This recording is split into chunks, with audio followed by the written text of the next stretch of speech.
नमस्कार शेतकरी मित्रांनो, मी अक्षय स्वागत करतो आमच्या यूट्यूब चॅनल आमची माती आमची माणसामध्ये।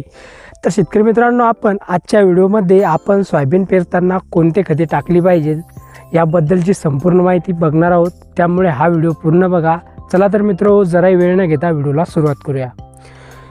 सोयाबीनचे जे काही पीक आहे हे कमी कालावधीचे पीक आहे, त्यामुळे मित्रांनो सोयाबीनला आपण जेवढा लवकर खते देऊ तेवढा लवकर ती खते सोयाबीनला लागू होतात।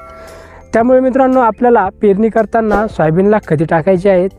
त्यामुळे मित्रांनो, आपल्याला थोडा अभ्यास करायचा आहे आणि एक गोष्ट लक्षात घ्यायची आहे की आपल्या सोयाबीनला नेमकी कोणत्या खताची त्या ठिकाणी गरज आहे हे समजून घेऊनच आपल्याला त्या ठिकाणी खते टाकायची आहेत।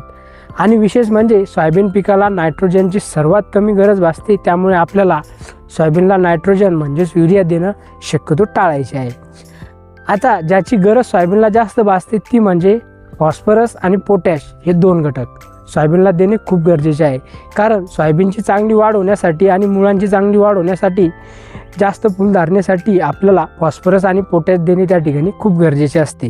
तसेच मित्रो, यासोबतच सोयाबीनला सल्फर देणे खूप महत्त्वाचे आहे। कारण शेतकरी मित्रांनो, सल्फरमुळे सोयाबीनची वाढ चांगली होते। जर सोयाबीनला सल्फरची मात्रा कमी पडली तर सोयाबीनला फुटवा त्या ठिकाणी होत नाही आणि फुले कमी लागतात।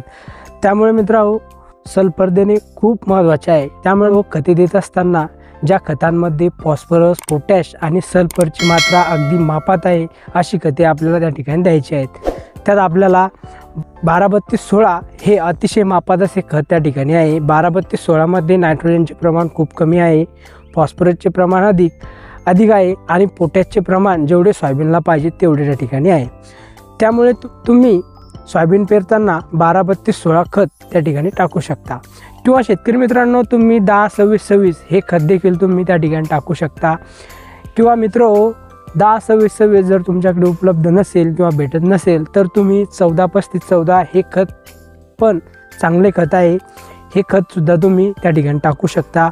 तसेच हे 3 खत टाकत असताना तुम्हाला या खतासोबत तुम्हाला सल्फर त्यामध्ये सोडायचे आहे। कारण या तीनही खतामध्ये सल्फरचे प्रमाण खूप कमी आहे आणि यामध्ये सल्फर घेत असताना एकरी 10 ते 12 किलो सल्फर तुम्हाला त्या ठिकाणी सोडायचे आहे। ते सोडत असताना तुम्हाला एकरी 1 बॅग त्या ठिकाणी द्यायची आहे। या व्यतिरिक्त तुम्ही DAPची 1, म्युरेट ऑफ पोटॅशची 1 बॅग आणि सागरिका दाणेदार 20 किलो हे कॉम्बिनेशन देखील तुम्ही त्या ठिकाणी देऊ शकता। हे कॉम्बिनेशन जर तुम्ही दिले तर सोयाबीन निघेपर्यंत तुम्हाला खत देण्याची त्या ठिकाणी गरज भासणार नाही।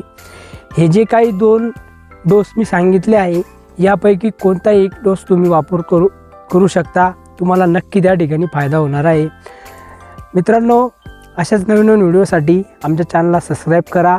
जर हा व्हिडिओ आवडला असेल तर इतर शेतकरी बांधवांसोबत नक्की शेअर करा आणि तुम्ही जर अजून आमच्या चॅनलला सबस्क्राईब केले नसेल तर कृपया चॅनलला सबस्क्राईब करा। पुन्हा भेटूया अशाच एका नव्या माहितीसह नव्या व्हिडिओमध्ये। तोपर्यंत धन्यवाद। जय जवान, जय किसान।